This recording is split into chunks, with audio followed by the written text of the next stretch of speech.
Хотелось еще немного дополнить тут дрова, как говорится. Вот у меня есть такой брусок. Где-то он, наверное, сантиметров 80. И вот печка Гармония 1309, да? И вот мы, оп, запомнили, закрепили, оп, длина вот по этот сучок, да, получается. Вот этот сучок закрываем печку. Как говорится, но рулетки нет, но получается 53 сантиметра, 52, но это по прямой. По диагонали можно и 60 запихнуть, но не особо толстые. Вот. Бруски. Так что так вот. Вот. А так, без проблем, не знаю. Вот есть такой дубовый. Наверное, он сантиметров 40. Как говорится, открываем. Вот. И кладем. Хоп! Как говорится, ну вот еще место есть. И еще просто сверху место есть. Там вот идет канал дожига, этот тоже я не знаю, как говорится, какую функцию он там выполняет. Говорят, что может сгорают все газы уходящие. Ну не знаю, это печь, и этой печью по-любому вы будете топить улицу. Потому что все тепло будет улетать в трубу. Как говорится. Ну, стационарным отопительным прибором эта печка не является. Это, как говорится, печь для дачника такого, который выходные, допустим, проводит на даче, который приехал там в какую-нибудь пятницу, затопил ее и все выходные ее топит и греется. Ну, если, допустим, погода там какая-то 0 там. Ну, когда можно приехать на дачу более-менее. Не, можно, конечно, и в минус 15 приезжать, без проблем. Как бы просто, но не ночью, тогда с утра, чтобы вы спать легли, хотя бы было тепло. А обогреватели тут вообще, это просто, ну, это понятное дело, это в 3 раза дороже, чем отопление каким-то углем, дровами. Ну, если хороший котел есть, имеется, который может на одной закладке работать там 10-12 часов. Потому что я не понимаю смысл вообще даже котлов, которые работают часа 4. И стоят они тысяч по 50. Вот. Просто вообще не пойму. Просто, как говорится, котел должен, блин, работать, ё-моё, хотя бы ночь без вообще каких-то там подкладок, хождений, холодов, ё-моё. Он обязан просто, не знаю, за такие деньги он должен работать, как говорится, полдня. Ну, 2 закладки делать за сутки, допустим, с утра и вечером, допустим, хотя бы вот так. Ну, может, я преувеличил что-то, но это лично мое мнение, которое должно, как говорится, быть. Ну, потому что покупать какой-нибудь там, не знаю. Я вот боюсь чугунных котлов, например. Я не знаю, дрова если сырые, чугун может лопнуть, наверное. У меня не было, это первый просто отопительный прибор загородного типа, который я вообще купил в своей жизни. Ну вот, я просто подумал еще купить другой котел, пиролизный там. Ну, не знаю. Как говорится, это еще и второй дымоход городить. Вот, я с этим-то, блин, крышу пилил. Первый раз тоже делал это все, как говорится. Вот, а второй поставить в гараже и ходить в гараж. Подкладывать. Ну, это и безопаснее, чем дома на первом этаже, допустим. Хотя я знаю, люди в интернете видел видео, Они и на втором этаже ставят эти буржуйки, вот такие вот. И не знаю, ковры внизу там. И ничего не, и деревянные дома старые. И как бы ничего не боятся. Не знаю, я вот, как говорится, поначалу я бегал, смотрел за этой фигней, что, не знаю. Ну, переживал за то, что, как говорится, огонь же в доме, блин, ё-моё, все-таки. Как ни крути. Ну, и тем более я этого никогда не делал до этого. Ни дымоходов, ни печей, ну, ничего. Не был там. Короче, жил в городе. Вот так. Можно так сказать. Не сталкивался с этим делом никогда. Ну, не, может быть, в детстве где-то и сталкивался, я не помню. Как говорится. Но просто меры безопасности. Это вытяжка должна быть, например. Ну, такого плана. Рядом. Чтобы, если что, вдруг она смогла лишний дым, который есть, потому что поначалу печь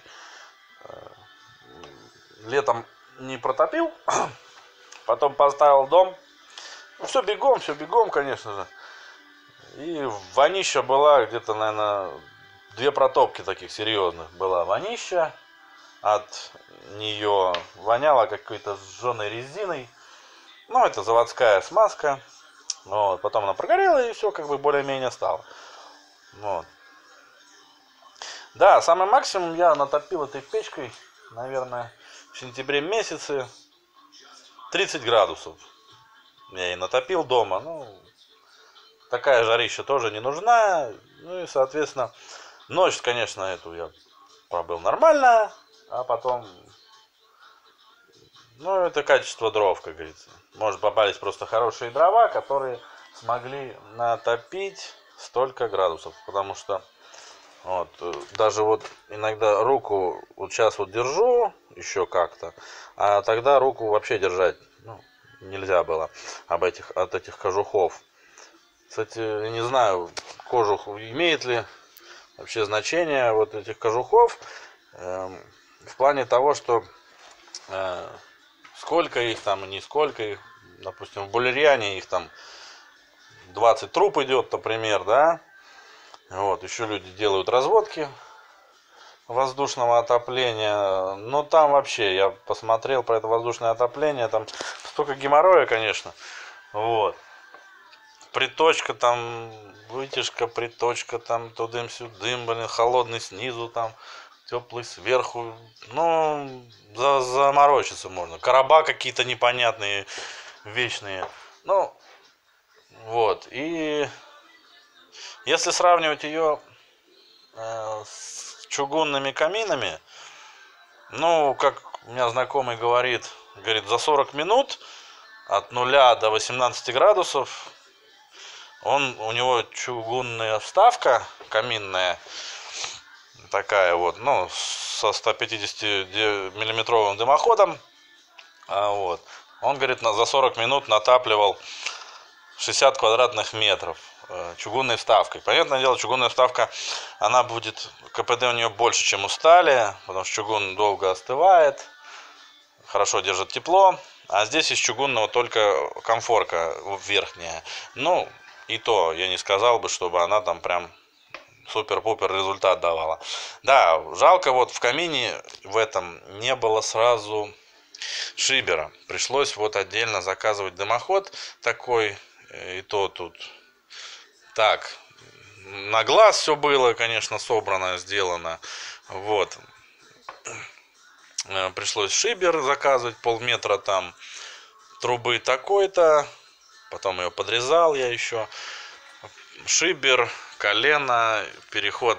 Изначально просто купил 140-й дымоход. Думал, 140-го вполне хватит, но у печки оказался 150-й. Вот, как бы диаметр большой, не 115-й, как у многих печей такого плана. Вот, и как бы я не знаю, если у этой печи 200 кубов обогрева, и, допустим, я видел печь теплодаровскую, матрица, 200. Вот. Она гораздо меньше. Но у нее там есть какой-то...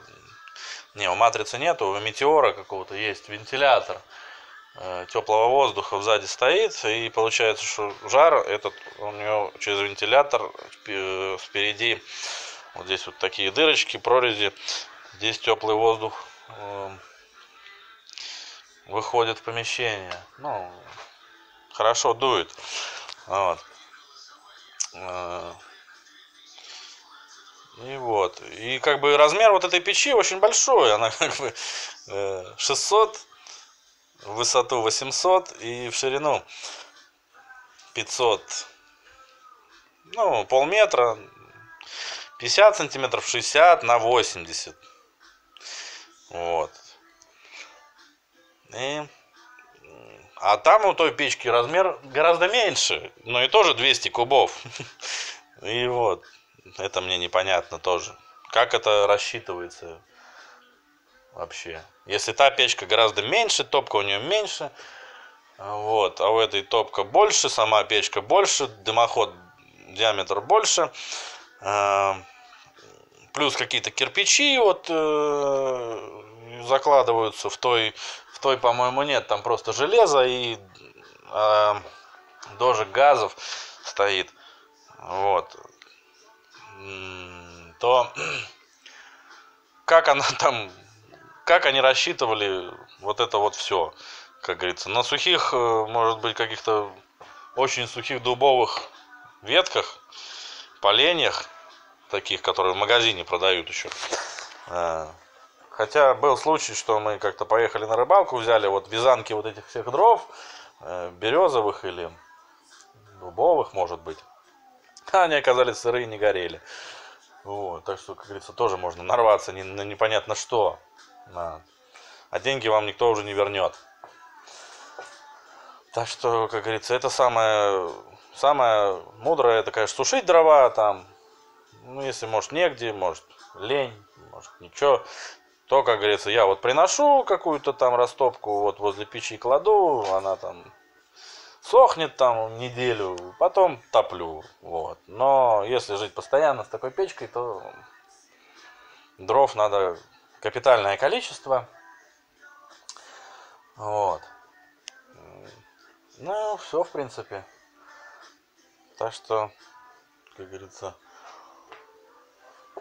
смотрите сами, решайте сами. Но я поначалу был доволен, конечно, этой печью. Вот, а теперь, сейчас, ну, все-таки, конечно, надо делать отопление нормальное, то есть батареи, потому что каждое окно, у меня вот, например, вот это окно, вот оно трехстворчатое, 2 метра, там, по-моему, 1,20 м. Ну, еще холод от земли, вы не забывайте, холод от земли идет еще. И, как говорится, пол бетонный, каким он там бы пенопластом не был бы утеплен, но все равно холод от земли есть.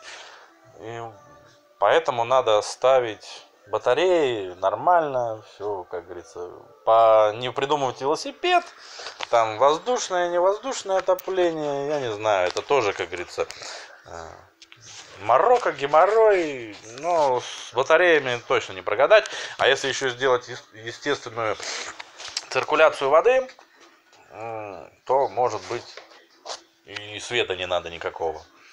Ну, но это, мне кажется, некрасиво. Естественная циркуляция воды, я смотрел там, очень как-то это. Ну, можно что-то придумать, что-то сделать от себя.